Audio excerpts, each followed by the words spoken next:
Donc aujourd'hui, nous allons parler ce que les astronautes doivent faire face ils font des missions dans l'espace ou comment est-ce qu'ils se préparent lorsqu'ils vont faire des missions dans le futur. Alors regardons quelque chose qui sont intéressantes ici aujourd'hui.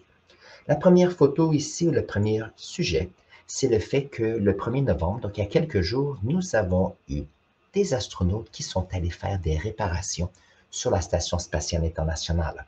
Donc ici, lorsqu'on a la station spatiale, il y a des panneaux solaires et c'est important pour les panneaux solaires de s'enligner vers le soleil pour maximiser la protection, comment on appelle ça? J'oublie le mot maintenant.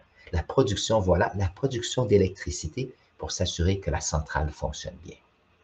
Maintenant, ils avaient ici, alors j'ai le mot anglais, ce sont des bearings, c'est lorsqu'on a un joint qui doit tourner, on a changé les petites boules métalliques pour maximiser la rotation. Chose intéressante, la station spatiale approche une trentaine d'années, donc elle vieillit tranquillement et c'est important, bien sûr, de s'occuper d'elle. Je lisais l'article ici et en passant, je vais mettre le lien dans la section ici, sujet ou source dans les commentaires à la fin. Ce qui est intéressant, c'est qu'il y a un petit sac d'outils qui a été échappé. Donc, habituellement, tout est bien préparé, tout est bien contrôlé, tout est attaché, parce que tout objet qui se promène autour de la station spatiale peut perforer la surface extérieure. Donc, chose intéressante, ici, un sac d'outils a été échappé. On a regardé si c'était pour être dangereux pour la station. Et puis, suite à quelques petites mesures, ils ont décidé, ça va, on va le laisser aller. Parce que la sécurité des astronautes est importante dans la marche ici. Et puis, le sac va finir par soit ralentir et aller dans l'atmosphère. On espère juste que ce petit sac ne cause pas de problème à long terme et aura peut-être éviter des collisions avec d'autres satellites ou d'autres objets qui orbitent autour de la Terre qui sont envoyés là par les humains. Il mentionnait aussi qu'ils ont fait quelques petits changements avec déplacer un fil. Ils voulaient changer une petite boîte pour mesurer les radiations, je pense, ou en ce qui concerne les ondes radio. Et je pense qu'ils ont décidé de le laisser faire. Une marche ici, les personnes peuvent sortir de 6, 8 heures, des fois 10 heures. Ça peut même être plus parce que c'est toute une organisation pour envoyer ces personnes dans l'espace. Alors, j'ai trouvé ça intéressant. Et puis, c'est ça. Donc, ça, c'est la photo lorsqu'ils étaient là cette semaine. C'était Jasmin Mokbeli et puis Laura O'Hara. Donc, ça, c'est le premier sujet. Je trouvais ça intéressant. L'autre sujet qui est intéressant, j'ai vu ceci de l'Agence spatiale internationale, non, l'Agence spatiale européenne cette fois-ci. Et on peut voir ici, ça c'est Thomas Pesquet, un des astronautes reconnus de la France. Je ne sais pas si j'ai une meilleure photo de Thomas. Alors, il est ici. Il a passé des 6 jours dans la station spatiale, au moins 6 mois l'année passée. Il est retourné souvent. Et qu'est-ce qu'ils ont fait? Ils sont en train de pratiquer et s'assurer que le fonctionnement d'un appareil photographique pour les explorations lunaires soit testé. Donc ici, on peut voir, alors la caméra lunaire, c'est cette boîte qui est blanche ici. Voyons voir si j'en ai une plus grande. Voilà, on peut le voir. Alors cette caméra ici est une caméra qui n'aura pas de miroir. C'est sûrement une caméra qui est digitale aussi. Les données, je ne sais pas s'ils seront envoyées directement à la Terre, parce que n'oubliez pas que si on a des photos digitales et que la caméra a des difficultés, on perd des photos. Donc, il semble ici qu'il y a peut-être une antenne pour envoyer les photos. Mais ici, ils se disent qu'ils ont testé ici la caméra. Donc, ici, la personne n'a pas de gants. Par contre, lorsque l'on regarde ici, oui, j'ai vu une photo fantastique, voilà. Cette dame ici, je ne sais pas si on... Alors, c'est Rosemary Coogan. Ici, on remarque que l'appareil photographique, la difficulté, c'est lorsqu'on va sur la Lune, ce n'est pas comme si on va à la plage. Ça veut dire que les astronautes ont des gants et ce n'est pas nécessairement facile de manipuler les objets qu'on doit. Donc, l'idée de la caméra, c'est une caméra qui est ergonomique. Donc, l'idée qu'on puisse la manipuler même si on a des gants et que ce soit sécuritaire pour pouvoir bien faire son travail. Et bien sûr, si on regarde ici, ils ont testé la caméra ici dans la noirceur ici, probablement dans une grotte ou dans une mine. Ici, on peut voir c'est une grotte. Bien sûr, c'est toujours important de regarder comment est-ce que la caméra agit face à la lumière qui existe. Et l'autre point, on le mentionne ici aussi, c'est que les températures sur la Lune varient entre moins 200 degrés Celsius jusqu'à 120 degrés Celsius. Ça veut dire que si on a des matériaux, il y a des contractions, il y a des expansions, et donc ce sont des appareils qui sont importants à vérifier et tester avant de partir. Maintenant, n'oubliez pas qu'on ne peut pas prendre une caméra et l'envoyer sur la Lune, il faut la tester parce que c'est très difficile d'envoyer de l'équipement de rechange ou de réparer la caméra. Donc, on fait tous les tests ici. On peut voir que ils prennent ici des photos sur un environnement qui est plutôt volcanique. Et ça, j'ai découvert quelque chose ce matin lorsque j'ai regardé cela. Ils ont ici fait leur photo. Alors, je ne sais pas si j'ai oublié qu'est-ce que c'est. Alors, je vais vous montrer ici. J'ai découvert qu'il y a une île qui fait partie de l'Espagne, qui s'appelle Lanzarote. J'avais entendu parler de cette île comme une destination. Par contre, je ne savais pas qu'il y a des scientifiques qui y vont pour être capables d'avoir accès à des environnements qui se rapprochent un peu à l'environnement lunaire, où il y a des dénivellations. Donc ça ici, c'est un ancien volcan, et on peut voir ici comment est-ce que si on a des astronautes qui y vont, nous avons premièrement des dangers qui sont causés par l'érosion et la gravité. Nous avons aussi différents types de roches qui peuvent avoir différentes couleurs. Donc l'idée, c'est qu'ils sont allés là pour vérifier comment est-ce que leur caméra fonctionnait lorsqu'ils sont en train de prendre des roches qui sont noires, couleur grise, possiblement d'autres couleurs. Donc ça, j'ai trouvé que c'était fantastique. Et si on regarde d'autres photos de Lanzarote, donc ici, on n'est pas près des plages. Nous sommes ici dans le centre de l'île et on peut voir, regardez ce paysage, il est fantastique. Alors ici, on peut voir qu'il y a un ancien volcan ici et on peut voir comment est-ce que l'érosion, comment est-ce que la lave est arrivée ici et qu'on a des endroits qui n'est pas facile. Donc les astronautes, lorsqu'ils vont y aller, ils devront penser à la sécurité, mais s'ils ont un véhicule sur roue, ils ne peuvent pas se promener partout ici. Donc ici, il y avait des roches volcaniques, il y a bien sûr du sable. Lorsqu'il y a bien sûr un astéroïde qui frappe la Lune, il y a des cratères qui sont formés et il y a du matériel qui sont éjectés de ceux-ci, ce qui permet d'avoir des roches un peu partout, du sable un peu partout, de toutes sortes de grosseurs. Donc, premièrement, c'est un endroit fantastique pour se pratiquer à marcher et faire du travail. Et prendre des photos, ça nous donne des idées sur comment est-ce qu'on peut prendre des meilleures photos, sachant que la lumière n'est pas toujours directement vers nous. J'ai vu une autre, ah oui, cette photo ici, elle est fantastique. Alors ici, on a une autre photo où on a le volcan derrière et on a l'érosion ici. Et moi, je trouve ça c'est fantastique parce que ça montre un terrain qui n'est pas uniforme et qui est fantastique. Donc ici, on peut voir les petites couches de cendres qui sont causées par des éruptions volcaniques et on peut voir comment est-ce que l'érosion ici est arrivée. Donc c'est fantastique. L'érosion serait différente sur la Lune parce qu'il n'y a pas d'atmosphère, donc pas d'érosion par le vent.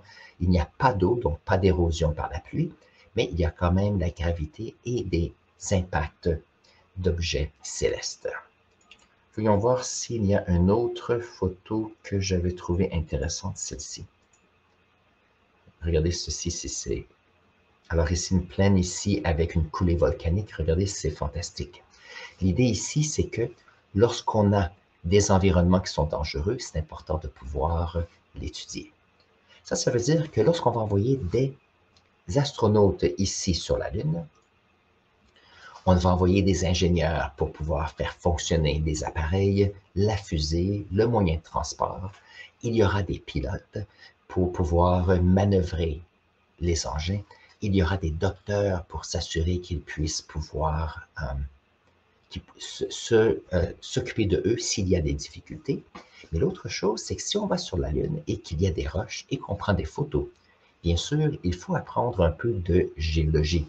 Et j'ai trouvé quelque chose d'intéressant ici. C'est une petite formation en géologie. Donc ça date, c'est un blog qui vient du gouvernement du Canada. Voyons voir si je peux vous montrer ça.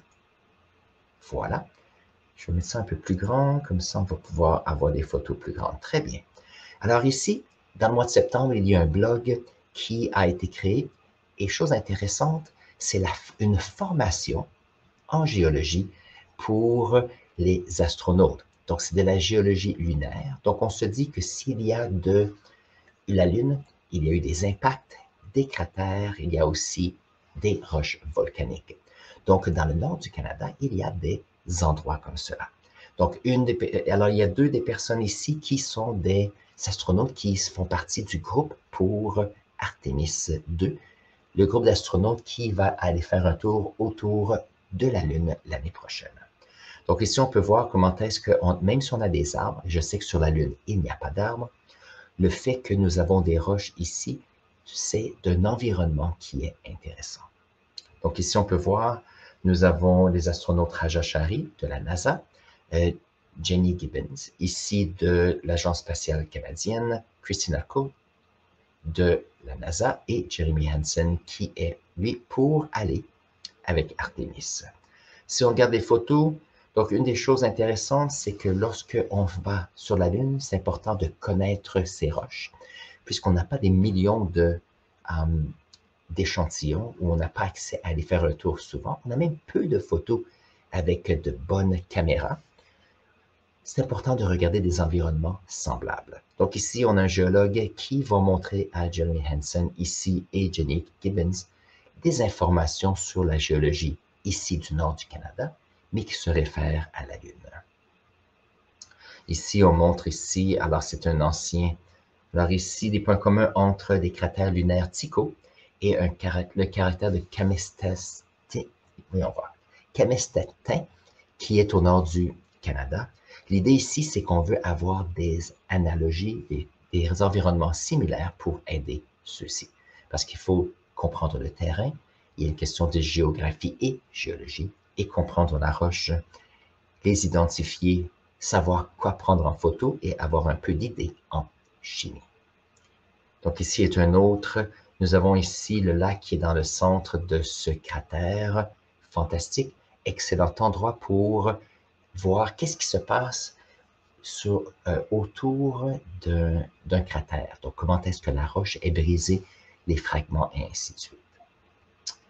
Donc, ici, on peut voir, bien sûr, si on veut avoir des échantillons, là, comme géologue, lorsqu'on prenait des échantillons, on ne prenait pas des roches qui étaient par terre, on voulait toujours prendre une roche qui faisait partie du socle rocheux. Comme ça, on savait exactement que la roche venait de cet endroit.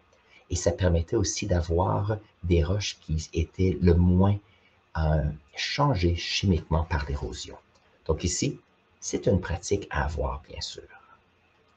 Donc ça ici, c'est le campement. Donc ils étaient au nord, c'est fantastique.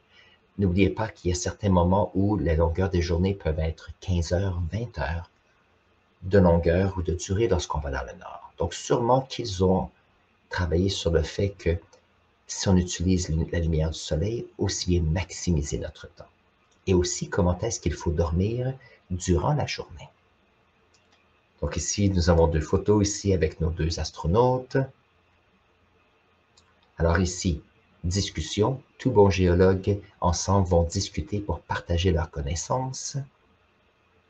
Alors ici, on peut voir aurore boréale ici. On peut voir qu'il y a quand même si c'est la nuit, il y a quand même une lueur dans le ciel. Alors ici, aurore boréale. Ici, c'est un gamin. Je ne sais pas si on a mentionné son nom, je pense. Son nom est... Je l'ai vu dans l'article. Alors ici, lorsqu'on va dans le nord, il y a des bêtes sauvages, des bêtes qui peuvent être dangereux. Donc, il faisait partie du groupe des groupes autochtones du coin qui étaient là comme gardiens. Il y a une autre photo ici, voilà. Ça ici, c'est le gardien Innu Hank Rich qui est là. En même temps, il y a des histoires, il y a les protections. Et ce qui est intéressant, c'est qu'avoir des guides qui viennent du coin permet d'avoir aussi accès à des endroits qui peut-être on n'a pas pensé et ils ont d'excellentes façons d'observer leur environnement. Alors ici, on a le camp. Et ici, on a un exemple. Ici, voyons voir, on va regarder la petite note et je vais vous expliquer des choses. Donc ici, on a une pierre qui provient du soulèvement central du cratère de Kamestastin. Alors ici, si on regarde, lorsqu'on a un cratère, il y a des roches qui sont fracassées. Donc ici, on peut voir, sur cette roche-ci, on peut voir des fragments ici. Et qu'est-ce qui arrive, c'est qu'il y a eu des fragments. Donc la roche a explosé et est revenue sur place. Donc très peu de mouvement.